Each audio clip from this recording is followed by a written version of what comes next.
TheFourthPeriod.com presents the O&B Puckcast, episode number 91. And here we are. The draft is over. We're in the middle of free agent frenzy, and, well, actually it just started a few days ago. And I'm here with, Chef has had to take a powder on us tonight, for understandable reasons. We're always here with the great Dan Silver. Dan, how are you? I'm good. We got a lot to talk about, man. How have you been doing? Doing okay. Watching all these guys get signed. It's not quite at the rate of last year, but it's probably a little more active than even I thought, given all the cap constraints and all the, the gymnastics that the GMs have to do. Yeah, there's been a lot of signings, a lot of trades, a lot of teams getting other teams to take salary on, and then there's the Flyers, who I don't think free agency has started for them yet. No, I think, and I think you would agree that given their situation, even with the the surprise retirement of Matt Niskanen, that was like a day after we did our show, he really thought about it. He retires, and subsequent to that, we have Tyler Pitlick going to Arizona, and Nate Thompson and Derek Grant move on as well. So the Flyers are kind of like in that second tier where they're waiting for some dominoes to fall, like Alex Pietrangelo, Taylor Hall, and they're going to be in that secondary market. Yeah, and I know we're going to talk about it a little more later. I mean, I'm not one of the people who's that concerned that they haven't done much, because if you look at the guys that have been signed so far, it's been defensemen on long-term contracts, getting, non-movement clauses where you'd have to protect them for the expansion draft, which would put the Flyers in a somewhat difficult predicament. So I wasn't really honestly expecting the Flyers to go out and sign someone. I thought maybe we would have seen some trades by now, maybe Shane Gostisbehere, but obviously the fact that Matt Niskanen retired, and Chuck Fletcher knew that apparently right after the Flyers were eliminated. Yeah. Matt Niskanen decided, and you kind of saw it from his play. I mean, he was not great in the playoffs. He was very good in the regular season, and his play dropped in the playoffs. And based on an article with some quotes from his agent, it seems like, I don't know, he kind of, with the bubble and being away from his family, he just kind of lost the drive a little bit. And so he said that, his decision to retire was that he just didn't want to deal with an off season with COVID and bubble constraints. So for whatever reason, he retired, surprisingly, which brought about $6 million off the Flyers cap. But it also left them with a hole in their top four on defense. So they immediately re-signed Justin Braun after the Niskanen retirement announcement, but that's going to mean that the third pair is probably Haig and Braun. So they're in search of a top four defenseman, unless you're going to have Shane Gostisbehere in one of those spots. And so, I thought maybe we'd see them be a little more active with some trades. Hasn't happened yet. I'm not necessarily as concerned as you are about all of it, but we'll see how it's going to play out. Well, I would say at this particular juncture, I'm not real concerned. I understand that they have to make a move. I think the thing that bothers me is this. We can't avoid the subject of the expansion and the concern about that on one side. Yet, having made a breakthrough and made progress last year and wanting to take that to the next step on the other side, they seem to be at loggerheads. And Chuck Fletcher has a tough job here, straddling that fence where, we can talk about the protection schemes. It sounds like something in the NFL, but where you can go with 4 defensemen and 4 forwards with 1 goalie, which seemed to be their plan before Niskanen retired. This is for expansion. Or 7 forwards, 3 defensemen, and a goalie. And this is all kind of up in the air right now, and the Flyers have a tough decision because they don't want to lose a player like Sanheim for nothing. And nobody was more burned by the expansion experience than Chuck Fletcher's Minnesota Wild. Yeah, I mean, I don't think that I'm going to disagree. I don't think they were ever going to go with a setup where they could only protect 8 players, 4 forwards and 4 defensemen, because at that point you're going to be losing an Oscar Lindblom. And I don't think I don't think they're prepared to do that because if you're going to go 4 forwards, you've got to assume that they're going to be, well, Drew and Hayes have to be protected. They have no movement clauses. Couturier and Konechny. So you'd think that those would be the 4 forwards, which means that you can't protect Oscar Lindblom. You can't protect Jake Voracek. Now, they may want him to get selected, but that's a whole other thing. You can't protect Nolan Patrick if he comes back and plays. But the main one is Oscar Lindblom. I don't think you want to lose him for nothing. So I think that the Flyers' plan is to protect 3 defensemen and 7 forwards. And obviously, if you have to protect Provorov, Sanheim, and Myers, then you're not going to be able to protect. If you sign Alex Pietrangelo to a big contract, well, that puts him in a real conundrum.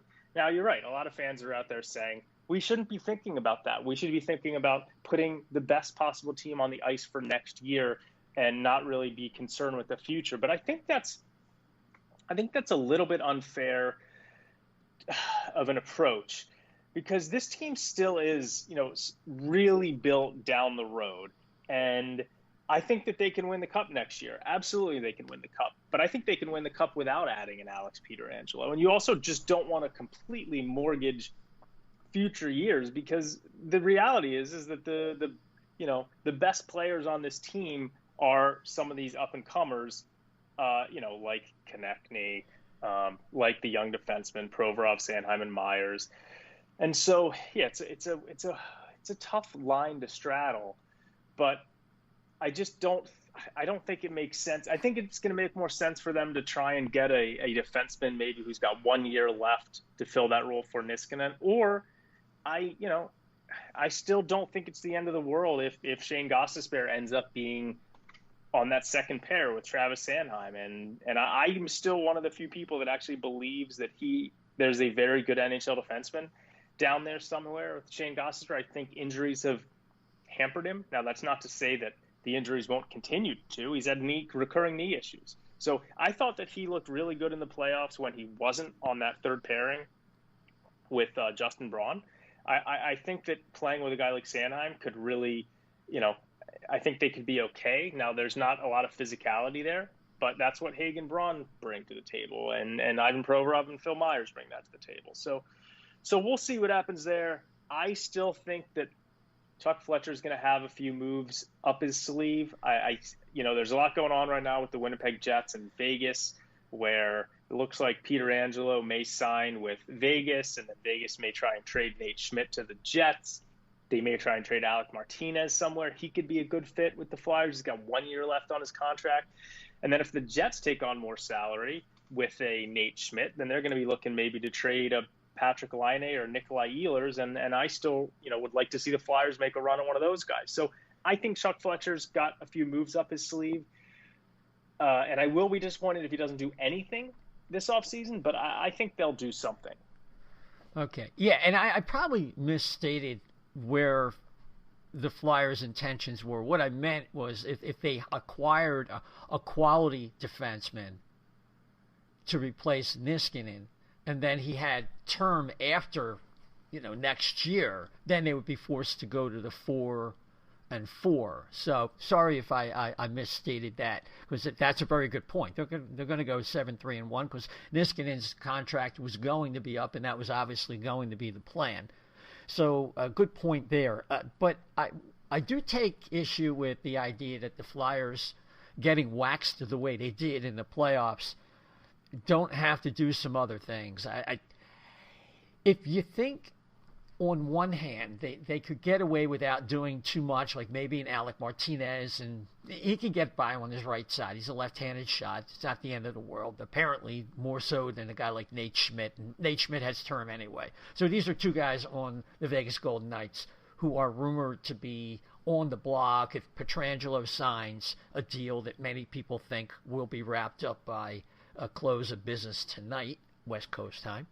And I don't know. That's okay, but there are some elements that are missing, and it begs the question: if people are already talking about, this thing's going to be down the road a couple of years, but they could win this year. I don't see that based on last year's playoffs.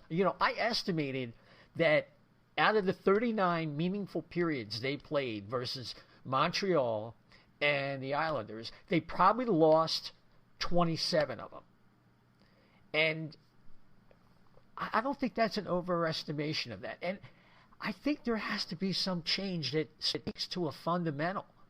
Because if again, and I bring it up again not to be a broken record, but when you listen to the messaging of AV, it's pretty clear he wasn't happy with the veterans. The guy he likes is Couturier, and if he had his way, which, I think he really means it, Couturier would be the leader of the team. He'd be the guy that would be the set the pace, if you will, and they go forward with some other players. And guys like G and Jake, now G's got a no-move clause. But what are we hanging on to? It's like they're playing. It's almost like people are saying, well, it's going to be a couple more years. What is G playing out the string? He's going to be a third-line center. If Patrick can't make it back, or Morgan Frost can't make a contribution. And I don't see how they're going to progress with internal growth when you still have a third-line center hole. If you're counting on Morgan Frost or Nolan Patrick, who hasn't played for a year, who we don't even know if he can take any contact, I don't know. I think there's more questions than answers right now. And if we're going to just add little pieces here and kind of like they did last year, without something to soup up their power play, without something to nail down a solution at 3C, maybe a versatile forward who could move in and out of there if Patrick is back, or if Morgan Frost can contribute midway through the season. They got to do something. I mean, let me play devil's advocate for a little bit. I do agree that they did not look very strong in the playoffs. Of course, they got within one game of getting to the Eastern Conference Finals. So, I understand they did not look great. However, this year's playoffs was a strange outlier situation where they were playing all these games in this bubble. I think that Claude Giroux, I think that a lot of the older players took a while to get going, if at all. Matt Niskanen, we already heard, basically, he didn't want to be there or whatever, but he didn't play very well. Claude Giroux even admitted that he maybe didn't show up there in the best of shape. It took some of their guys some time to get going. Travis Konechny didn't score a goal. I think that was kind of an outlier. This team was one of the best in the Eastern Conference, in the best in the NHL to the second half of the season. And that was without Oscar Lindblom. I think that the playoffs and some of the games that they played were maybe a little bit of an outlier. I do agree, which is one of the reasons I wanted them to go out and try and get a Patrick Laine, because I think you need to shake up that top power play unit. I think you need to do something to shake it up. But I think there's, from an internal growth perspective, you said you had some question marks about that. I mean, we're talking about a team, the three best defensemen on the team are 23 years old, and 24 years old. Like, they're going to continue to get better.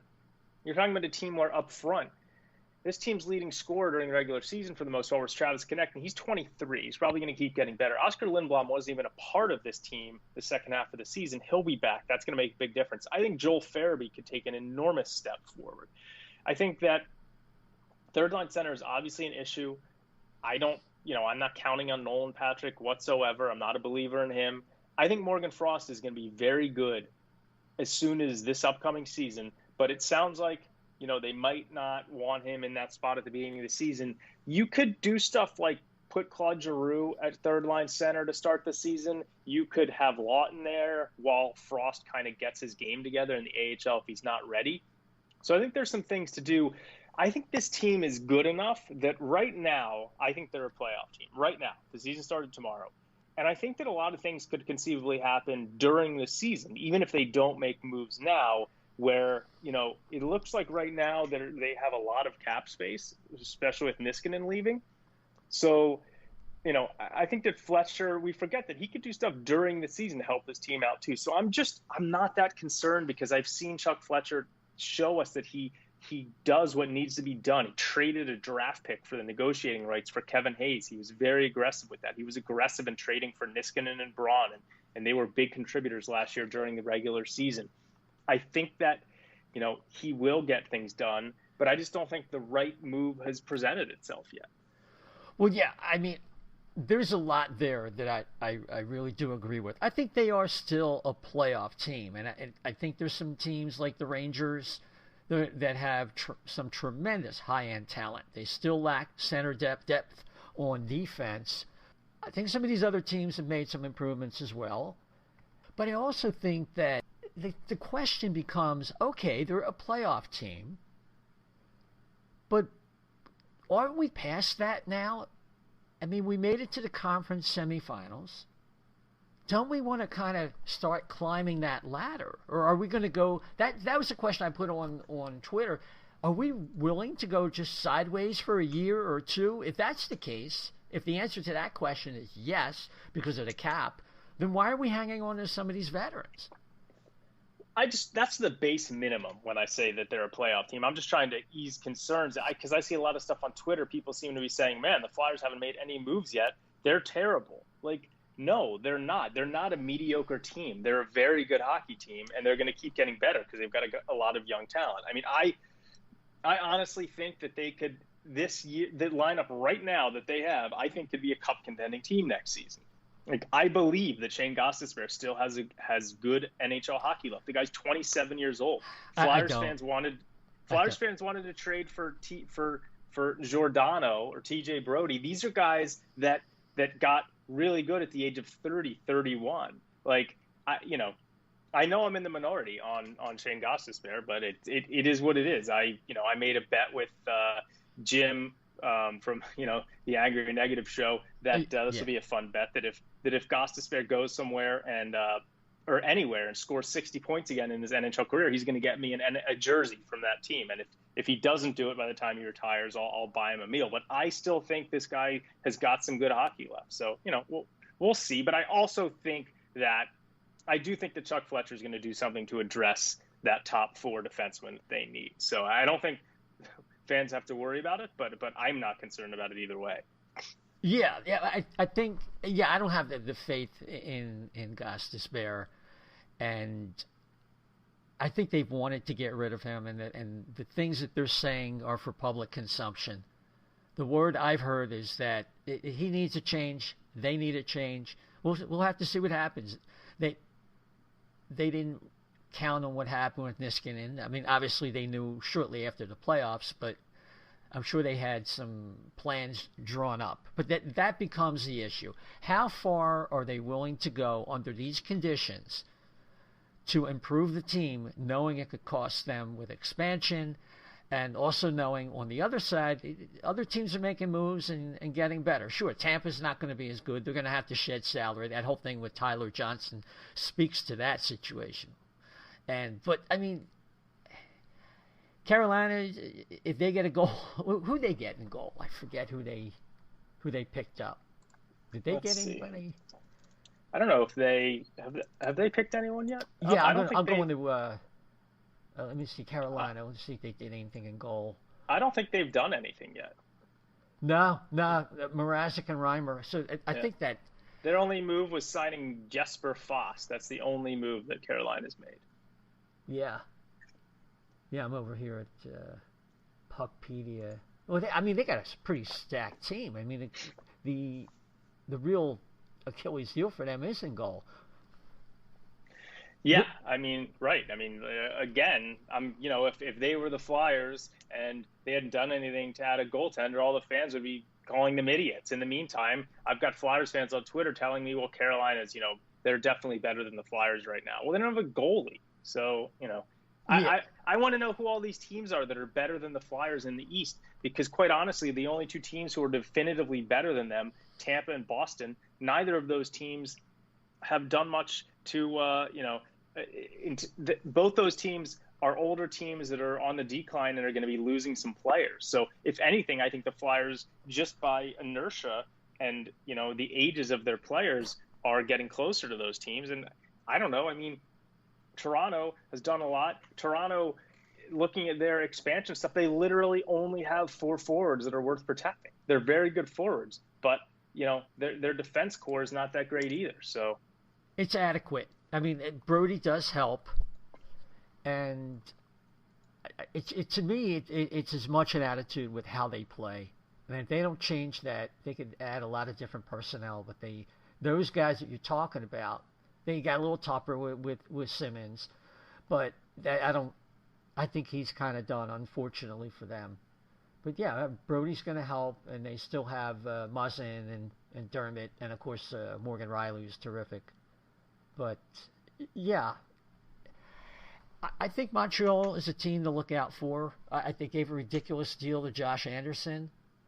But if those two kids at center are the players they showed during the playoffs, that's going to be a team that I think is at least as good as the Flyers. Think the Jackets? We'll see. I don't think so, but I mean, if you go by the playoffs, I mean, I know we had a special circumstances, but we're not going to have Niskanen, and they just added Josh Anderson, and those kids are only going to get better as well. For all the kids we have. Shea Weber going to stay healthy all next season? What's the last season where Shea Weber's been healthy the whole season? I'd have to look that up. He's 35 years old. I know. Okay, so they don't have him, and now your defense is you've got Jeff Petrie is the only guy who's really worthy of playing first pair minutes, and then you've got Edmondson, Ben Sherratt, Brett Kulak. Really, that's a better team than the Flyers. I don't see it. Look, they have tremendous speed. They have a lot of really gritty players, and they have some young players that have skill. They still have Drouin, Suzuki, and Kotkaniemi are the players they showed in the playoffs. Then they're going to be a lot to deal with. And you're talking about a team that was 500 in the regular season. Like the Flyers were literally 20 games over 500, and the Canadians were 500. You're taking a very small sample size from the playoffs. But they had no centers, and then those guys showed up, and it changed the whole makeup of the team. It balanced their lines. Then they had Josh Anderson in there as kind of what they need, some sandpaper up front to complement what they had on the back line. I'm not saying they're a great team, but I look, the Flyers pretty much waxed in the playoffs. I'll go back to that, and I can't step away from that because I don't want to face it, but the Flyers have as many questions as a lot of other teams. They're not as good as the Islanders. The Rangers are only getting better, and you make a mistake against the Rangers, it'll be in the back of your net. I'm not giving up on the Capitals yet. And again, though, you're telling me that the Islanders are clearly better than the Flyers. The Flyers were better than them in the regular season, and they lost a 7-game series to the Islanders where they were outplayed, but the Islanders are an aging team. Like, you look at the Islanders roster, there's a lot of older veterans on that team who are going to be going downhill. Like, I feel like you're relying on very small sample sizes to tell me that some teams are better than the Flyers when I clearly do not think those teams are better than the Flyers. We're going to disagree there. The Islanders had their number during the season. The Flyers really get handled very considerably by the Islanders. It was only the goaltending that kept that series competitive at all, at least on the scoreboard. But we know the flow of play was like 75% New York. And then they're going to have Sorokin this year. And he could take the mantle and take their goaltending to another level, because goaltending probably cost them 2 of those games. That series should have been over in 5 games. So there's that as well. Again, we did a whole show on emerging goaltenders in the Metro Division with Jason Martinez. And the changeover with Shesterkin and Sorokin and Samsonov is going to get a bigger role now. And now we have Tristan Jarry's taking over for Matt Murray, who got moved on. And even the Devils got a hold of, they had Blackwood, but they just picked up Corey Crawford. So they're going to be a little bit better in goal. Now, they have a lot of problems. They're not going to be as good as the Flyers. But is Jack Hughes and Nico Hischier going to play down to the rest of their team this entire time? They're going to wake up at some point. And Jack Hughes is a next-level talent. Probably maybe a notch below a guy like Lafreniere, but you can give your opinion on that before we turn it over to Anthony. I hope that the betting lines have the same opinions that you do as you run down all these teams, because it just means my price on the Flyers to win the division next year will be a good one. But unfortunately, I don't think that Vegas will be seeing it like that. I'm going to guess that the Flyers will be one of the favorites to win the division, as they well should be, because they were one of the best teams in the league from November, December on through the end of the regular season. I'm just not as, they're younger than most of the teams that you just mentioned, and we'll see what happens. But yeah.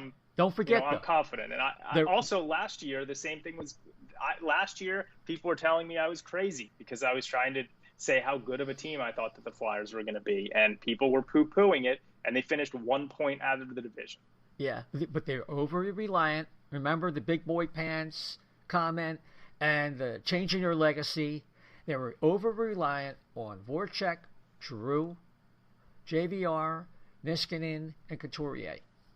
How'd they play in the playoffs? And now Niskanen's gone. Just saying. All right. With that, I mean, their best two players really were Konechny. For the first half of the season, their best two players were Konechny and Lindblom. Right. Okay. Those are two young guys who are getting better, and you're telling me that they're over reliant on some of the older guys, but they weren't, because the older guys didn't really perform as well as they should have in the regular season, and they still almost won the division. I don't know, but without those other guys on the team, they really provide cover for these young guys to grow, and if they're declining, that's a big deal. These kids are going to have to grow and take up some of that slack. Maybe they're ready, maybe they're not. On defense, I'm kind of concerned about that. But with that, Dan, we got to stop. We're going to be turning things over to a discussion we have coming up with Anthony Mingioni. And let's do that right now. And we are back with Center Ice Philly Magazine senior writer and co-host with Off the Post Radio podcast. He's returning with us, Anthony Mingioni. Hey, Anthony, how you doing? Doing good, Isaiah. How are you? Great. You're on with Dan. Chef had to take a powder tonight, so it's a three-person panel here, and we were talking about the Flyers and where they sit in the Eastern Conference. The Flyers? We were talking about the Flyers? That's right. Yeah, it's true. It's true. Well, we're going to talk about the whole league. We got to cover the NHL. We don't want to keep you here all night. But one thing we didn't get to at all was the just completed NHL entry draft, and I just wanted to get some of your impressions about the Flyers picks and how you think they did overall in terms of going for the best player available, meeting needs, and kind of straddling that fence. Well, I will say this, and it's very rare. I mean, the last time I actually got the Flyers' first two picks correct was the Provorov-Konechny draft. So this was the first time I actually nailed both of their first two picks in a draft, where I basically thought Tyson and Russ Cohen, my co-host, and I were both kind of in agreement that around 23, if you're looking in their system at what Philadelphia was probably going to be looking at in this draft, and they kind of went this route sort of with Bobby Brink in the second round last year, where they were looking for a skilled forward. They really, I think, were looking for a forward who had the ability to rifle the puck. And Tyson Foerster, to me, felt like the right fit there. There were some other possibilities there. I thought Jason John Peterka was a possibility in that spot. He ended up going up in the second round. I know Maverick Bourque was brief. I actually didn't think Bourque was going to fall that far. I thought Bourque was going to get taken before Philadelphia, so he kind of came in on my radar as well. But Forster, pretty much, and Peterka were kind of my 1A and 1B likely at that pick at 23. So I like Forster a lot in terms of his overall. Just he's got a full bag of tricks when it comes to his shot. He's a pretty good passer as well. The biggest concern I think everybody has right now, just like with Bobby Brink, is his skating, and that's the thing that has to be worked on a lot. That being said, I will say that I do believe that skating is something that can be worked on, especially if you're looking at a first-round talent. Again, if we're talking Matt Strome territory and you're going more in the mid-rounds, then it's more of a project. But I think it'll be certainly an area of focus for Philadelphia to help him get better with regards to his overall skating stride. That's the biggest thing that he has to kind of work on, because once that happens, his other skill sets there will take over, I think, in that circumstance, and his ability in the offensive end. And just he's again an absolute sniper, and probably has arguably the second or third. I would say probably maybe not second. We'll say third best shot, I thought, in the draft of all the prospects in the first round. So I was pretty happy. I like Forster. He thinks the game. He thinks the game really well. It's just, again, that's the one area that he has the biggest thing he has to go is getting his pace up to speed, and that's where he's at right now. Again, at 54, when he became available, Emil Andre was definitely a target of mine. It was between him and if Jan Mysak was also available. I didn't feel as confident about Mysak falling to 54, and of course he ended up going to 40. He ended up going 48. So when Andre was available, again, I knew Philly was going to at least try to come out of this draft with at least one defenseman, even though, again, they've got a lot in system. They always want to at least try to take one to develop. And I like Andre a lot.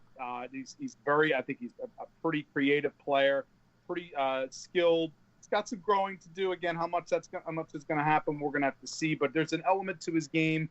I know Mark Gregg had mentioned the fact during press conference that he had equated Torrey Krug-like ability possibly for him. We'll see with regards to that. It's possible. He's got a high compete level. He does do a good job defensively in terms of getting, closing on his opponents and using his body. He's kind of a bit more of like a teaming in almost in some ways in terms of his physical build. It's kind of who he reminds me of more than anything. He's steady, tough, a guy I think who's going to be really good under fire, and I think is going to be an NHL level defenseman. So I actually like the Andre pick at 54, and we're going to see how else things go. The Zayd Wisdom pick, again, I wasn't necessarily sure that he was going to be available at that spot, but Philly obviously liked a lot of what they saw out of him. And again, if you're looking at a player who I think will probably at the NHL level look like a good rock solid bottom six player at the NHL level. I mean, I know he was averaging close to 30 goals through his 2 seasons playing in Kingston. But there are some things certainly that he does have to work on skating again. His vision is solid, but still I think needs to develop a bit from what I've seen of him, and certainly what I've discussed with regards to scouts who have seen him. But he's a tough compete. He's got an extremely high competitive level. I do want to caution Flyer fans, certainly, who are getting the idea that he may be, because as everybody knows, he was being mentored by Wayne Simmons. There's automatically an equation that he's good. He's the next Wayne Simmons. I think from a standpoint of competitive level, certainly, whether or not he's going to be a top 6 player at the NHL level, I would caution people on that. But I can't turn around and say I would doubt him, because he has a real strong drive, and again, he's had for anybody who saw his story on Sportsnet, he was well deserving of the award that he received for the E.J. Maguire Award of Excellence going into the draft. He's dealt with a lot of things in his life, and he's a guy who has a lot of perseverance. So the Wisdom pick, I think, certainly trading up to get him, I think, was a solid call there. Desnoyers is an interesting pick. Again, I think trading out of your 7 picks to move up to 135, you're taking an opportunity here. I think a proverbial flyer on a player that, based on people I've talked to who've seen him up in the Quebec League, like his defensive game a lot. He's really, really smart player, good stick work. But again, we're gonna need to see how things go with him. And again, once you're getting into the 5th round, as we all know, the percentages on players start to drop. But I wouldn't doubt it. There's things in his game that if he shapes himself up, he could have the possibility of being possibly a bottom 6 player at the NHL level. Primarily because of based on what I've talked to from some of the scouts who have seen him, they think he's got a lot of intelligence, and that'll help him. But he does have to work very much on his skating. And then wrapping up the draft, obviously, if you're getting deep into the draft, you always should be trying to take a home run swing and see potentially if you can find a player that might pan out for you. The Connor McClellan pick, didn't know a ton about him. I know Charlie O'Connor from The Athletic was, had done a little more research on him than I had done at that point. But he's, again, you're going to see some things about him. Again, he played with the Winnipeg Ice, was an all-around player for them. The more I sort of looked into him, I know he played in the Helinka Gretzky tournament. They did have him, I believe, if I got to double-check my notes or anything, he did play top power play, but it wasn't a phenomenal tournament for him. But again, you kind of, when you're a 178, he's got some things there that you take your chance at that point and see how you can develop him over time. So I think overall I thought this draft was, for me, probably about a B, overall, probably in terms of quality levels, was probably a B level draft for me, B to B plus, where I think a couple, at least two, possibly three players might figure into the NHL, with the other ones that are a little bit more of a deep chance, but we'll have to see. I do think I am a big fan of Andre, though. I really liked him at 54 for Philadelphia. And again, you can't, I think, have enough a two-way defenseman in system. And I think, he gives them another option behind Cam York, behind, obviously, if you're going higher up into the lineup of Zamula, you're trying to have as many, a variety of types of defensemen that you can envision fitting some kind of a role at the NHL level going forward and working and developing those areas. Yeah, no, that definitely makes sense. I know that Alexander Appleyard from The Athletic also was very big on Emil Andre, who, while 5'8", is pretty stout, 181 pounds for an 18-year-old. So, yeah, it does remind you of Chemo in a lot of ways. But another hang-up besides the size that pushed him down some boards was his skating, which wasn't what a lot of scouts want to see for someone of that size. If you're small, you want to be elusive, and that is not really where he's at this particular point in his career. Yeah, but at the same time, again, and as I've always stated with regards to defensemen, and this is in regards to anybody, is, again, I always feel that skating is something that can be worked on, and you can get better. And it's not about blazing speed. To me, it's about your ability to getting to the key spots of the ice that you need to perform well, whether you're a defenseman, whether you're a forward. So again, you can also potentially say the same thing about Tyson Forster as well, in that and I hate to always fall back to old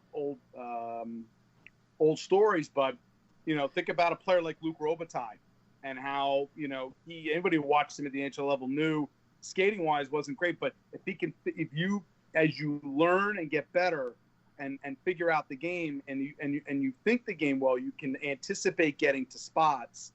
And that's something, again, I have time for that. And I think organizations do as well.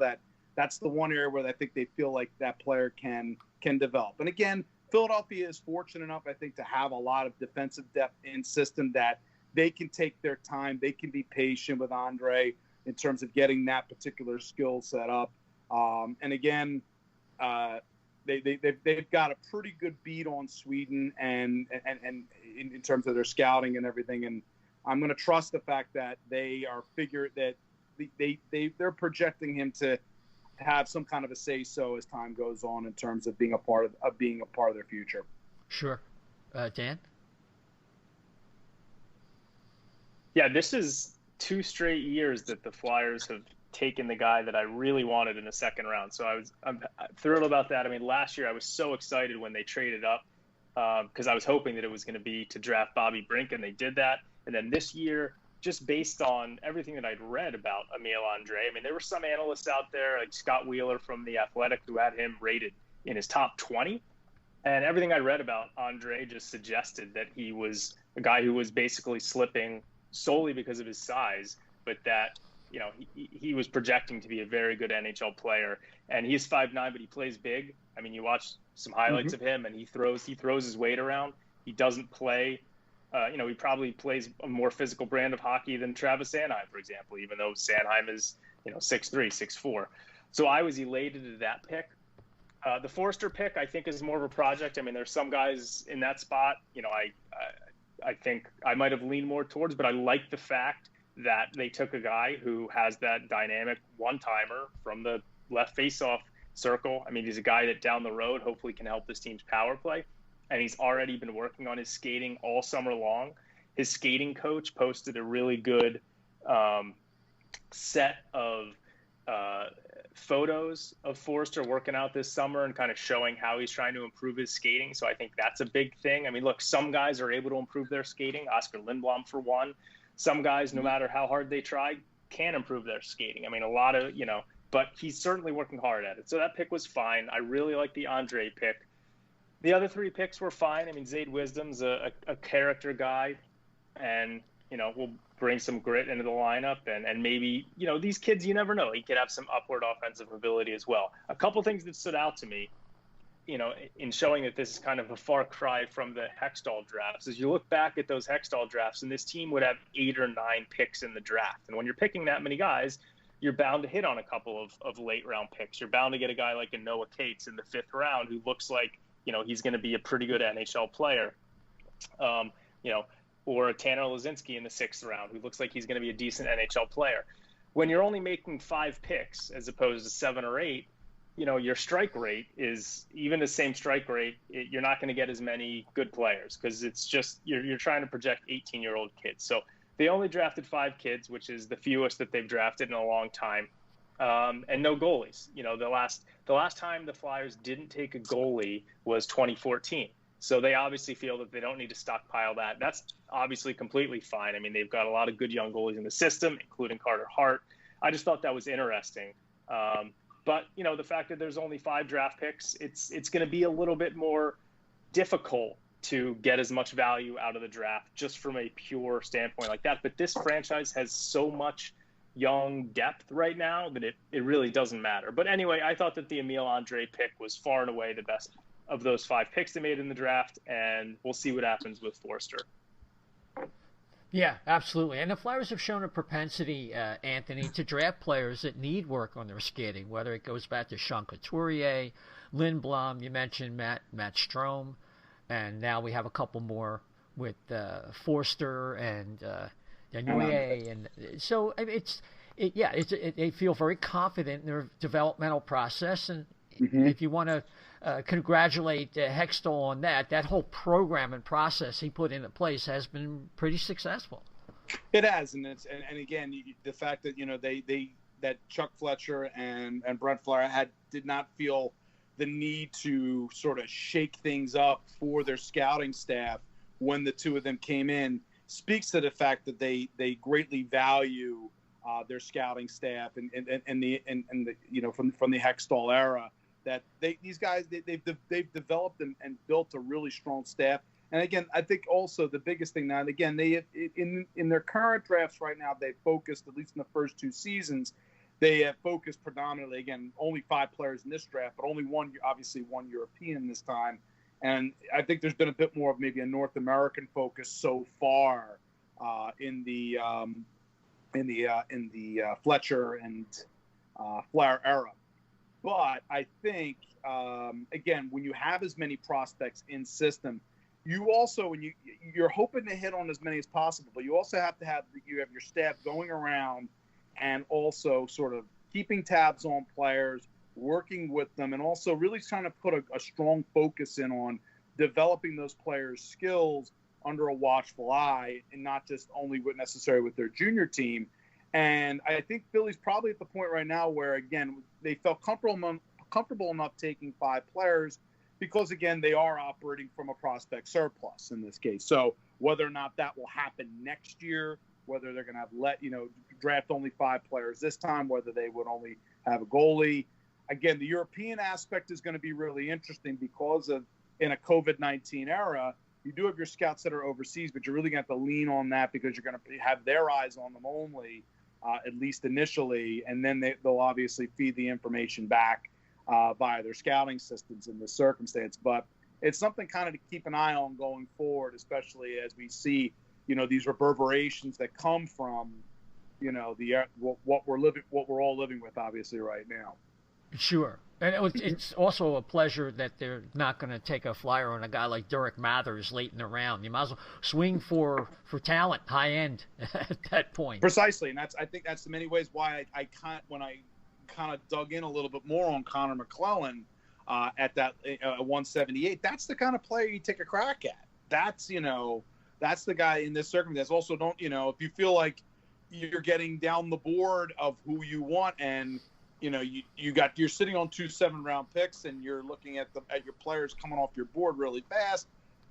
Parlay, move up, move up and get a player that you feel that that'll be more that was still on your board that you like versus just seeing what kind of falls down or trading off that 7th round pick to Montreal for the upteenth year and kicking that can down the road. So again, I think the picks had a certain theme to them.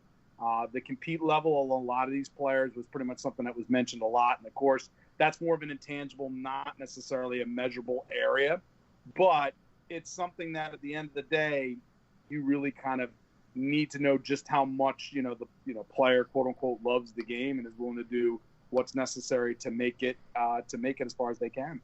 Sure. So, Anthony, before you got on, Dan and I were sparring a little bit about where we think the Flyers are at. What should be their goals going forward, even in light of the fact that they're facing an expansion draft next year and they were caught by surprise with the retirement of Matt Niskanen. They did not play that well in the bubble, but we don't want to take that small sample size, like Dan correctly said, and come to some dramatic conclusions. But I would think this team wants to take another step forward. How are they going to do that? Do you agree with that?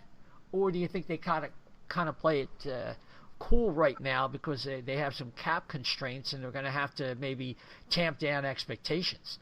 They are, but I think, again, at the same time, it all depends on – I think that the trade route at this point probably seems to be the most likely way that they're going to be able to address the Niskanen absence at this point. And I think everybody's waiting obviously for what will happen with Alex Pietrangelo, who is reportedly, according to both Jeremy Rutherford Strickland and Andy Strickland, that he's getting very close to a contract with Vegas, which again is not a surprise. Now, the question will be the only thing we don't know is what is the structure of the contract? What is the deal? Most people are anticipating it's going to be, a market level contract, and it's not going to be a case where he's going to take a deal that's going to be below market. If he's moving, he's going to, and certainly the PA is not going to want that going into a flat cap era. They want him to make what he can make. So invariably, Vegas is a potential target for Philadelphia. I think as a trade partner, Philly is in a spot here where they can kind of fill they can fill the Niskanen spot with either if they depending on what the offer could be. I certainly would be taking a look at Nate Schmidt if he is certainly in play, because I think he was just traded to the Panthers. Did they just announce it? They just announced it. Okay, they didn't say to Florida. They traded him to Florida. Interesting. Okay, so that's done there. So we got to get on the air there until that happened. So, well, then so be it in that circumstance if that's the trade. What was the deal then? It was Andy Strickland said he's going to be traded to the Panthers. I can see that then. Okay, so then you could probably put that. So that may kind of that gives Vegas certainly the potential space here that they need to get Pietrangelo under contract. So he would have been certainly one defenseman I would have certainly looked at. At this point now, I think Alec Martinez is going to probably stay put because I think they acquired him at the deadline. I think they liked what they had Vegas out of him. So again, this is where a case where I think, Chuck's going to probably have to be patient and look for opportunities and see where those defensive upgrades may occur. And it may not necessarily, again, we have an indeterminate length of time between now and whenever the next season is going to begin. So, we're going to have to see in that circumstance. I know there's been some conversation about about whether or not Matt Dumba would be a fit, what that would cost, the considerations that go with, bringing his salary on board at with the amount of the time remaining on his deal. Makes sense because of obviously his prior history. I do think Philadelphia will need to address that defensive slot beside Ivan Provorov. That the question's going to be, threading the needle the right way with that, or if you do feel that you can go with what you have, and then maybe do you break up the Sanheim pairing and Myers and give Myers the opportunity to play a top pairing opportunity. And I liked a lot of things I saw out of Phil certainly during the postseason and certainly during last season. Is he ready to be accelerated to that level? I don't know yet. I would probably prefer him still. He and Travis remain together as a pairing. So I thought they were very effective through the initial qualifying round, and then obviously I think in the first round against Montreal. But they also had a hard learning experience against the New York Islanders in the second round. But I kind of want to see the two of them continue to grow together as a pairing and have a veteran defenseman similar. Not necessarily. It's tough to completely replace all the elements of what Niskanen meant to the Flyers defense this season, but bringing in someone, it's got to be a defenseman who works with Provorov, who thinks the game, that's cerebral, can read and play with Ivan, because Ivan plays the game at such a high level, and that you need a defense partner who thinks the game the same way and can kind of work with him. So to me, that's kind of where things are at right now for Philadelphia, but I do believe they need to be patient in that regard. And they need someone who can take some of those hard minutes. It's tough to, pawn those off on somebody like Shane Gostisbehere, or to give Justin Braun even more time in that regard. I don't think that would work out well. So, kind of Braun is again. Braun was signed primarily. Again, we all know, looking at the contract, what the intention is for Philadelphia. Penalty kill, third pairing, occasional with injuries, second pair, but for the most part, I think Philly would prefer Braun being on as a penalty kill third pair guy and have somebody else come in and take those minutes, certainly. Right. So that presents a quandary, because we already have one at 3C. I mean, it depends on your confidence in Nolan Patrick and how much time Morgan Frost needs to get reacclimated, because even if they started January 1st, it would be approximately 10 months since he played a hockey game. Right. So, but it would also be, again, if he's coming along and it's been a while, then the hope is that you're going to get a good beat on where Nolan is at in terms of being ready for contact and everything else. So, but I do think Philly probably looks at it and says at 3C, if they needed to, they could go in with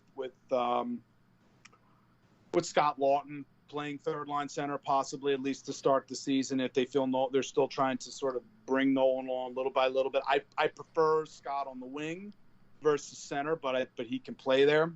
And then when you're looking at fourth line now, we're going to need to see, certainly I think a player like Lisinski is going to have an opportunity to get a crack at that fourth line center role with Nate Thompson leaving. I would prefer Morgan not playing on fourth line to start, per se, if he's going to be coming in. I would prefer him playing with higher skilled players. Otherwise, I don't think you're getting out of Nolan what you should be able to get out of him. But I think Philly's kind of trying to take it carefully with Nolan right now. He came on early on and showed some of those skills, but I think he struggled as time went on. But again, many of them are having a while here to kind of get themselves sort of physically built up, physically stronger, ready to kind of take on and again, he'll have an opportunity once we get into camps, once we kind of know where things are with the start of the NHL season, to get a beat on where Morgan is at. But Nolan is the key here right now. If Nolan can play and can slot into that third line center position with some good wingers next to him, that changes that does so much for Philadelphia, I think, in terms of their ability to be able to match up with other teams in the East. If he can come back and because he started coming on again before things had occurred, there were some positive things happening in terms of his development before going into at the end of the previous season coming in, and then everything that occurred going into last season was just a tough thing to hear and see. And again, he's such an unknown right now until we kind of figure out where things are at with Nolan. So much of the Flyers' forward plans reside upon, at least at center, certainly reside upon where he's at. Yeah, definitely. Let me just throw this in just by the by, because we have some listeners that rely on us to get some information, and the Flyers did sign Derek Pouliot. Is he like this year's T.J. Brennan kind of style AHL defenseman? He's replacing Andy Welinski more than anything. He's a guy that in an emergency situation, if you have a large number of injuries, is a guy that like Chuck has previous experience with from his days in Pittsburgh when he was playing in Wilkes-Barre, I'm pretty sure.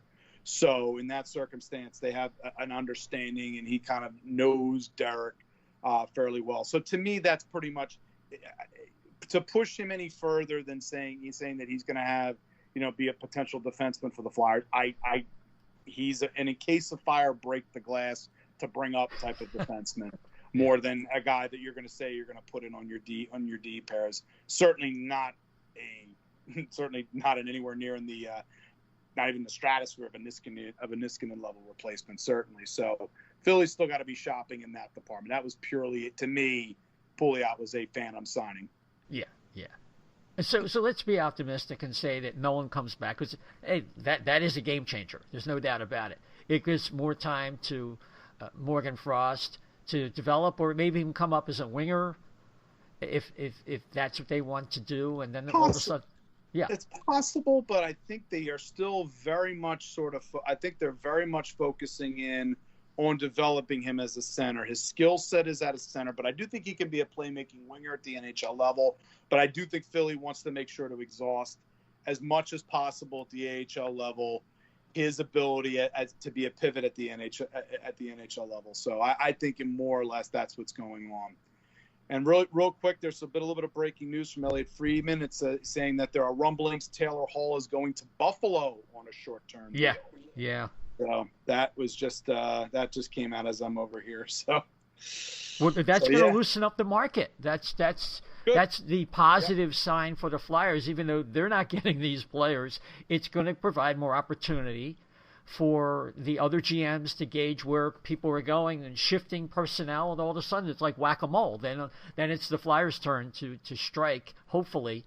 And if those pieces fall into place, can they do anything about a forward for their power play? And Dan and I were talking earlier, does any of this preclude the idea that they could go for one of those Winnipeg forwards or Line A or Ehlers or somebody to kind of put some juice there? It depends very much, once they kind of figure out how, they're going to address the defensive spot first. The biggest concern, again, with Line A is how are they lining up things with regards to their cap situation going forward. Otherwise, if they didn't have a cap situation going forward, they would have.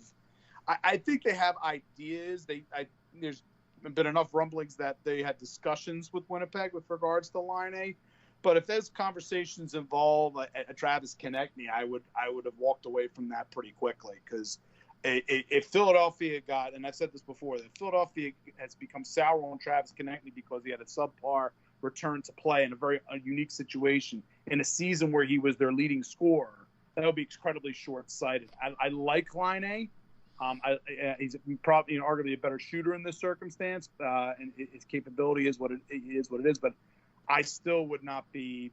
I would be very much disinclined to be including a Travis Konechny in that deal. So I would tell you that I kind of stick with him, and you look at maybe some of the other forwards. If you are going to go in free agency, Hoffman's going to get probably a decent amount of money. I don't think Philly's going to go there. Dadonov, Duclair. We'll have to see about those players. I'm doubtful on Duclair, maybe Dadonov, but we'll see if they are still going to consider going the UFA route at that forward position. But again, I get the impression Philly is kind of watching and reading the market right now, and if they do address things, trade obviously seems most likely. I think certainly for the defensive. Oh yeah. Although I love Dadonov, he's like a poor man's Panarin. It's dynamic player. He's a dynamic player. He would be, I think, a very exciting player here in Philadelphia. Would love to see him. I just don't know, depending on what the market's going to be. Again, things, as you said, are going to start shaking loose. Hall gets out of it. Once Hall is official, if he is going to Buffalo, then I think we're going to watch some of the other forwards happen in fairly short order once they know what his deal is. But the fact that Hall's a short-term deal is fascinating to me. Mm-hmm. That he decided to go that route versus that. So I think as of right now, see if anything else that's confirmed. Nothing else so far, but it seems to be just based everything off of the Elliot Freeman tweet right now. So we're all doing the same thing. We're hitting refresh on our insider list, right? That's what happens right now. Yeah, exactly. At 7 o'clock on a 7 o'clock Eastern time on a Sunday night in what, October? Yeah, I know. Everything is all bass backwards. Dan, let me let you get in here with some questions or comments you might have. So, I mean, a couple things. One is, you talked about the Flyers maybe trying to go after a free agent forward.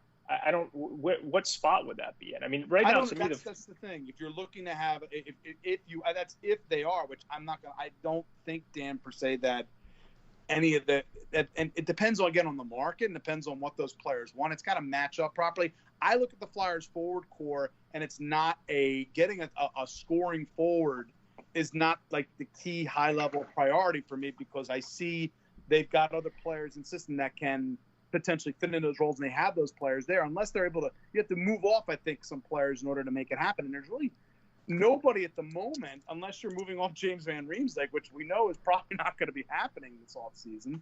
I think pretty much in many ways, I think the forward unit is going to be what it is right now in some ways. Yeah, I mean, for me, and I'd put out there trading for Patrick Laine, and involving Konechny in the deal. To me, if you're going to get a Patrick Laine, you're probably going to have to give up a guy like Konechny. I mean, I'm just curious in your opinion, who would you rather have in the straight up trade, Konechny or Laine?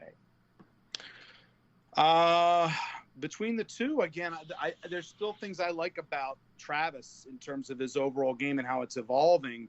And I've heard enough with regards to some people in Winnipeg, some people I've talked to in Winnipeg who've had some concerns about Laine's motor. And the talent is there, but the motor sometimes is a question. Now, some of it may be also frustration with Paul Maurice as well in the roles that he's been put in. I think, physical ability and everything, I like Laine a lot. It's just, I'm reticent to give up on Konechny right now, Dan. I just am. I think there's still more there. I think he had a tough playoff, but I like him a lot. And I would probably shy away, just for my own read on it, is to kind of shy away from it. Because and again, it could very well just be the fact that I very much like Travis's game, and I think he fits in particularly well with Philadelphia.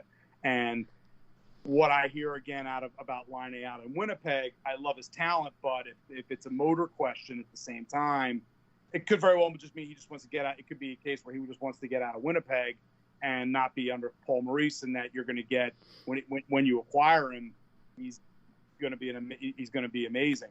So that's just again that's kind of where I'm at with regards to that. So I don't know if that completely answers your question, but that's just sort of my feel on that. Let me weigh in. I want to weigh in. If you break out the public tableaus by like Como or somebody like that, it's pretty clear that Travis Konechny impacts the entire game right now more than Patrick Laine. The only thing is, if the Flyers got a power play in the overtime of a playoff game, who would you rather have standing at that right circle, or at his off wing, shooting the puck? That's what Laine gets paid to do. So, I get. Part of the Flyers' big problem right now, to me, is the power play has just gone completely stale, at least as far as I'm concerned. And that's when you're getting a guy like Patrick Laine, that you're probably not going to get a guy who is probably going to disappear for 5 games at a time. But he's also, he scored 35, 40 goals as a 20-year-old. I mean, To me, we're just talking about kind of like a different level of game changer than we're talking about with Travis Konechny. Now, look, Right. maybe Travis Konechny becomes the next Brad Marchand. Maybe it's going to happen. He certainly has a lot of those attributes, and he's a very good player. I was just kind of surprised at the amount of fans who were so turned off by the idea of including a player like that. If you're going to get back a guy of substance, you're going to have to give up something also. And I like the way that he would impact the power play. Of course, Liney's going to want $9 to $10 million after next year. So that's double Konechny's salary. So there's a pretty strong argument to be made there, the case for Konechny.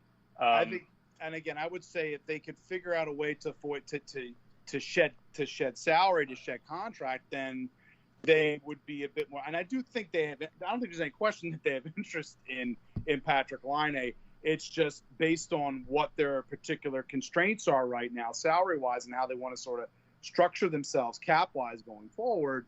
That's the consideration I think that's involved there. So let's see. What do you think Matt Dumba is one of the more logical right-handed defensemen for the Flyers to try and go out and acquire? Maybe he's got a little too much term on his contract with 3 years left, but obviously there's the connection with Chuck Fletcher. I mean, is that a guy who you could see them going after?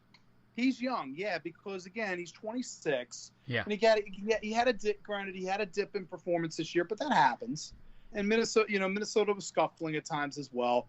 To me, Dumba makes a ton of sense in terms of being, I think, the potential for him being a partner with Ivan up front. Right shot, right defenseman. To me, the matchup is perfect if Minnesota is in fact looking to move off from him. Absolutely, I would certainly be looking at him. But again, depending on what Minnesota is looking for in return is obviously a big part of that as well. But yeah, Dumba would be absolutely be a high target, would be a high value target for me if I'm in the process of trying to replace Matt Niskanen. Absolutely. I wonder what kind of deal it would take to get done. That's the question. I mean, that's a legitimate, what it would take, depending on what Minnesota's cap situation is as of right now in terms of, because they're obviously looking to get out from under that contract. So if we're looking at Minnesota, I'm actually under, let me get to cap friendly now. So Minnesota as of right now got projected about $2.7 million in cap space right now. And who they would look. Now, I think prospects would certainly be a part of that deal, but you probably are looking at least one roster player, but one that's not going to cost them as much going forward. Now, again, they do have the advantage of having Kirill Kaprizov coming in with one, granted, a year remaining on his deal at $925,000. So they, again, are probably looking at how they're going to begin transitioning themselves going forward. But, yeah, I think Dumba, again, it's $6 million and with 3 years left on it. But again, when you're 26 years old, I think, Philly probably, if they're looking at having to give up prospects in the deal, you might be looking at, I think if I'm Minnesota and I'm giving up my 26-year-old top pair defenseman, Morgan Frost. Frost is probably may potentially be in the conversation, which again, you'd be reticent to do. Can you convince them on Isaac Ratcliffe? Possibly, possibly including him in the deal. I would consider it when you're getting a 26-year-old defenseman who you're going to have under control for the next 3 seasons before he becomes an unrestricted free agent. I would strongly consider it. And he also doesn't have a no movement clause in his contract, so that's the nice part there. But I would have to probably look again. Philly would probably have to entice them with some prospects and maybe possibly one roster level player. Does that mean maybe you start talking about a Scott Lawton being included in that kind of a conversation? That could be a possibility as well, because they may look at him as a strong glue depth guy for them. It's just the same way that he would be for Philadelphia as well. So that's kind of the realm there. But I would probably, if I'm Bill Guerin, you want me to give up Matt Dumba, that one of the first areas of conversation, depending on how they evaluate, is going to probably involve Morgan almost immediately at the beginning of the conversation. Yeah, they need centers. But the other issue, if you get Dumba, is now we're talking about the expansion situation where you want to protect 4 defensemen. So that's kind of that fence that Chuck has to straddle. This is it, exactly. It's a very delicate thing that, it's not just a case of going out and get this guy, get that guy. It's got to, and again, he said that they're, for the right player, they're willing to adjust that approach. And that's the question, if they view Matt Dumba as the defenseman that would help them to adjust that approach. Again, everything is fluid at least as of right now. So that's how I would look at it. Right. Question, if you know this, say the season comes to an end, do the Flyers have the ability to trade before the expansion draft? Say they wanted to trade Sanheim to change your protection scheme to 7 forwards and 3 defensemen. Let's just say they wanted to do that after a whole season of having Dumba and all that. Can they make a trade before then with someone besides Seattle to work that out? It's a good question. That's something I'm not sure off the top of my head. I'd have to look at it again, how they would handle that. So that would be a key. That would be a key to what they do. That would be. That has a lot of potential. I'm getting texts now flying in right now from some of my cohorts about Hall here and everything else. Yeah. Russ, crazy. of course, Russ Cohen, of course, shooting texts into me already. So, yeah, but I'd have to look into that to find out for sure. But I think that's I think that might be a possibility for them. But I think they would like to keep, if they're looking to try to keep that, at least that top 4 certainly together as much as possible, depending who it is that they bring on board. Oh, yeah. No, hey, listen, I don't mean to crack down on a player like this, but another year of Olay in the corners with Travis, I might be looking to go elsewhere with him, to be honest. But hopefully... You first, Dan. Go ahead. I'm sorry. Go ahead. No, I was just going to say that, the Flyers are in an interesting spot because you've got to think that for the 2021-2022 season that one of Egor Zamula or Cam York would be ready to step in with the Flyers role. Zamula will probably play most of the season in the AHL. York's going to be going back to college, but I expect him to have a really good season. So Sanheim might be expendable at the end of this coming season. The problem is for this coming season. So I kind of like where Shep's headed, that maybe, you could get Dumba and then maybe try and trade Sanheim if you think one of the other young guys is, ready for a step. One question I had for you, Anthony, which Shep and I disagree on, and honestly most Flyers fans disagree with me on, is when we're talking about Shane Gostisbehere, and you see the comments from Chuck Fletcher about him, potentially still having top 4 talent. Do you believe, because I actually think that there is still a pretty good defenseman somewhere inside of Shane Gostisbehere. He's had some injuries. I thought his skating looked really good in the playoffs, and it was a disaster when he was playing with Justin Braun because it's just not a good fit. I could see him being okay in the top 4. What are your opinions on that? And also, how real do you think it is that they might not be able to add a top 4 guy and they would have to go to him in the top 4? I mean, it's entirely possible. Again, you have to, if you're going to make this deal, again, it was a complication that was not anticipated, not having Matt Niskanen going into this season. We keep going back to that, but it's the truth. It was not something that would, that they anticipated per se. So for me, I do think Shane has the capability of being a top 4 NHL defenseman. I just don't know if it's here in Philly, whether or not he's gone kind of long enough or far enough at this point, and he's one of your classic, he might need a change of scenery to kind of unlock and be with a new team that has, faith in him. And the problem is that I don't know if the coaching staff does, based off of how, things were kind of handled, certainly during return to play. And some of it, again, Shane could have been, Shane had moments where during that return to play where I thought, he had one game, certainly the first game of the initially, I believe it was the Islander series, where I think, and then he struggled after, then he was difficult after. I'm getting my games kind of mixed up here, so I apologize, but it's just up and then down. I think if he's able to kind of maintain that a high standard of play, especially in his own end, and I'm not asking for him to be like, seek and destroy looking to boom people, but good, smart, tactical decisions with the puck that he has to be able to continue to make in order for him to do that. But he has to get, again, he has to get on the coaching staff's good side with that regard, and it's just based off of how he got pulled out of the lineup fairly quickly to put Robert Haig back in. I think he can be. It's just I don't know, Dan, if it's going to necessarily happen here for him, and that whether or not he is going to need a change of scenery for that to occur for him. Gotcha. 1 year, $8 million for Taylor Hall, by the way. 1 year, $8 million. Yeah. Nick Alberger with the comment. I guess Taylor Hall really loved Ralph Kruger in Edmonton. Snarky little remark there from. He's going to put up 100 points playing wing with Jack Eichel, and then they're going to sign him to like an 8-year, $12 million a year contract. And he'll become another Jeff Skinner. Exactly. But again, I will give Buffalo a lot of credit here for being. This was, for as much as they were getting sort of beaten like a drum in the press, that making this move. Again, you're basically saying to Jack Eichel, Jack, you want somebody to play with.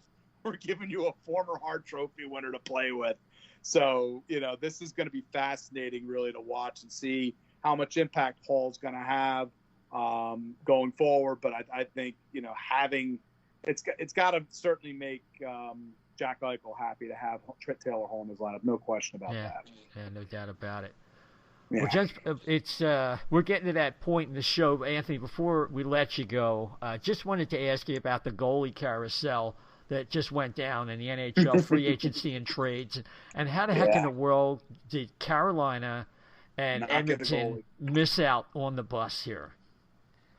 It's the however many $1 million question at this point. Two teams that were crying out. I mean, we had our show when we were doing certainly off the post last night, and then prior to that, just sort of talking back and forth with my co-host Mike Augello and Ross Cohen, and just saying, I don't know what number one, Carolina. There were so many options there that I felt that could work. I thought Markstrom was a possibility. I think Markstrom, he very much, Calgary was not going to let him go once he was available. They wanted him badly, Calgary, and it was going to be tough for him for that to shake loose. Edmonton, again, I know they got they had a 3-year commitment with Koskinen, and they want to see it through. Koskinen, to me, that contract was such a mistake. And then, bringing back Ryan Smith, I'm losing my mind here. Mike Smith. I'm getting my Oilers Smiths mixed up. Apologies here. And time frame it too, since it is 2020 and we all don't have a sense of time anymore, apparently. But again, Smith has his moments of streakiness, but for the most part, it's not a guy you're going to put in your starting lineup and feel at this point confident that you're going to be able to ride with him if Koskinen can't do it. Both circumstances both befuddled me that neither of them made a move, that that Mrazek is still your goaltender. And again, Mrazek we all know the story about Mrazek at this point with regards to when he's on his game, he can be really tough to beat, but he is so up and down that a team like Carolina, which is just stacked like nobody's business, they need someone reliable in net for them. Now, I don't know if they think Alex Nedeljkovic is finally ready to come up and play for them and be a factor. I do like Nedeljkovic coming out of his draft year. But I think that's a lot. You're putting a lot of faith in that circumstance in not getting a more reliable NHL-level goaltender. So I think both cases, I just came out of that going, you had all these goalies available and you didn't grab one of them. Your guess is as good as mine. Yeah. The one thing I would say that when Markstrom goes to Calgary, I don't think Vancouver did poorly in that situation. No. Because you get Braden Holtby. He shows the right attitude right away, picks up the phone when he's done with the GM out there, Jim Benning, and wants to talk to Thatcher Demko, who is the future there. Mm-hmm. And they get Holtby as insurance in case Demko's little bubble exposure there wasn't an accurate read on where he's at in his career right now. So I thought that was kind of like a win-win. If you're going to lose a guy like Markstrom. You get Holtby in, and of course Ian Clark is one of the top 2 or 3 goaltending coaches in the entire league, so he could recover his game as well. Yeah, and I didn't have as much of an issue, and I was talking to some people out in Vancouver who I know, and they weren't overly thrilled with it because their concern is obviously that Holtby is on a downslide. He had a very, his numbers really kind of took a bit of a backslide, and one of the reasons why the Capitals are, moving on from him in this circumstance. But I think the Vancouver situation is a perfect one for him because, again, gives him a chance to kind of reset. I don't think you're going to get a goaltender with the level of deep experience that Braden Holtby has, and that's something that can be passed on to Thatcher Demko, from all the years and the trials and tribulations that Braden had to get through in order to finally be able to win a Stanley Cup. And I think it's a perfect. To me, I thought it was an absolutely in many ways a perfect mentor-mentee relationship. That if Demko is what we think he can be, then you've got, I think, as high level a backup goaltender as you could possibly find in Braden Holtby in this case. So I agree with you on that, Isaiah. I think Vancouver did just fine in bringing him in. Yeah, and juxtapose that with Washington, where King Henry definitely wants to be number one. The heck with Samsonov. Yeah, and again, we need to see where things are at with Samsonov with regards to his injury because it was such a freak accident. Yeah. Going into the postseason was such a surprise, such a shock that, we also need to see where Samsonov is, whether or not, when we get back to the beginning of the season, if Samsonov is the established backup, whether or not, it's Vitek Vanacek, at least to start the season in that circumstance. Although, again, they would obviously prefer it to be Samsonov and have that 1A, 1B, goaltending situation between Hank and Samsonov. The funny joke that we all had was the fact of Hank leaving New York with two Russian goalie understudies and swapping him out for one Russian goalie understudy in Washington. So it is kind of funny in that regard. But I hopefully, again, if Samsonov's fully recovered, I think that's a solid thing there for Washington now. Sure, absolutely. Corey Crawford going to New Jersey. He was disappointed. See, that was an opportunity. He's he's the one that got away. Why Carolina? I'm not unhappy. Don't get me wrong. I thought for sure that was one of the ones where I thought Carolina was going to be the team that when that shook loose, I was like, once he became available, that was one of the circumstances that Carolina's got to jump on this now, and they didn't, and it surprised me. And when I heard Eastern Conference, okay, it's Carolina. The Devils, I'm like, oh, really? And I get it from New Jersey's perspective, certainly.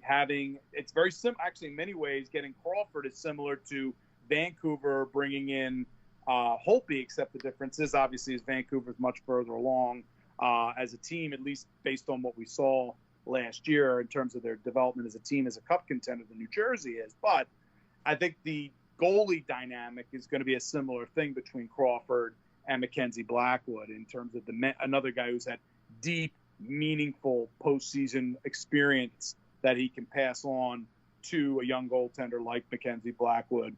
I mean, again, goalies are going to have their own experience, have to go through their own things, but it's good to have someone who's had that level of experience, who's played at the highest level and has won. And Crawford's done it even, multiple times with the Blackhawks. Obviously, had an incredibly stacked roster in front of him, but Crawford still was an excellent goaltender for them, and I think it's a good thing for New Jersey. It's just one of those circumstances where the fact that Carolina wasn't involved there surprised me to no end. Yeah, no doubt about it. Well, Anthony, you've given us more time than we bargained for, which is very kind of you. Dan, unless you have some final comments or questions for Anthony, I'll turn that over to you. No, it's just great. I've conversed with Anthony for many years on Twitter, so great to put a voice to a name. And he's a great follow on Twitter, so it's great he's able to join us. Terrific. And Anthony, they can follow you on Twitter and find you at Off the Post Radio. What else can you tell the people? Again, so the two primary places, obviously. Now, I think I'm not sure if we had our changeover with Off the Post, where we're now affiliated with Full Press Coverage, which covers a variety of different sports. But they've made a major Full Press Coverage made obviously a major push into for hockey coverage with fullpresshockey.com. So now you can find our podcast as part of their family. They have their app as well that's available both, I believe, but certainly on Apple, as well as I believe on Amazon, not Amazon, on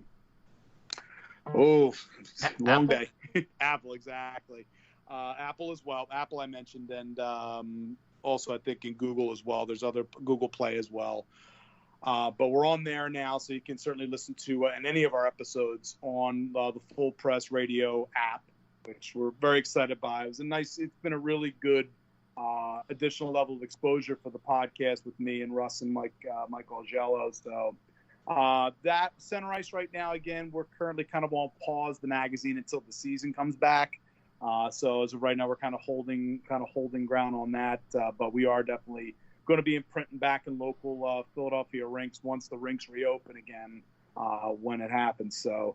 And also, I've been an occasional panelist on Hockey Buzz as well, which Mike Augello is my co-host, is the Toronto Maple Leafs writer for. So, but those are the two primary places you're going to find me, and obviously at my Twitter handle at Anthony Mingioni, no underscore. So those are the places you'll be able to find me and converse with me on hockey. So, yep. Terrific, Anthony. Thanks again for doing this. My pleasure, Isaiah. Take care, Dan. Take care now. Yep. Take care. Take care. Okay, so Dan, boy, that was chock full of information there, huh? Yeah, absolutely. Anthony's a great guy, and he certainly knows his stuff.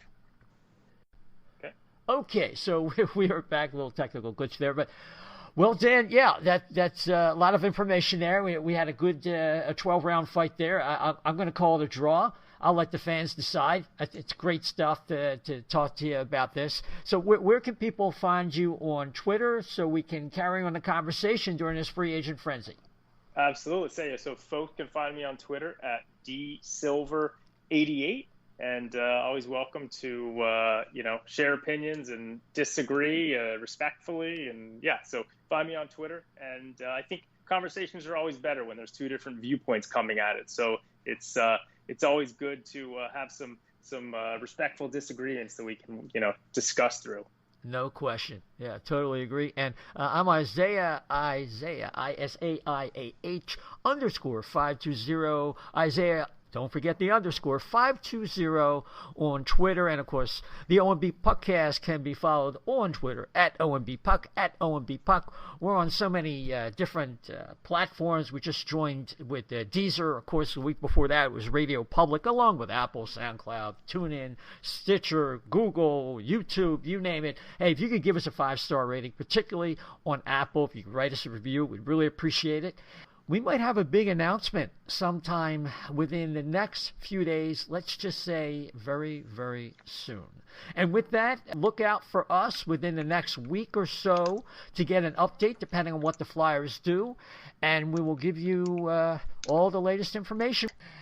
And with that, everybody, take care.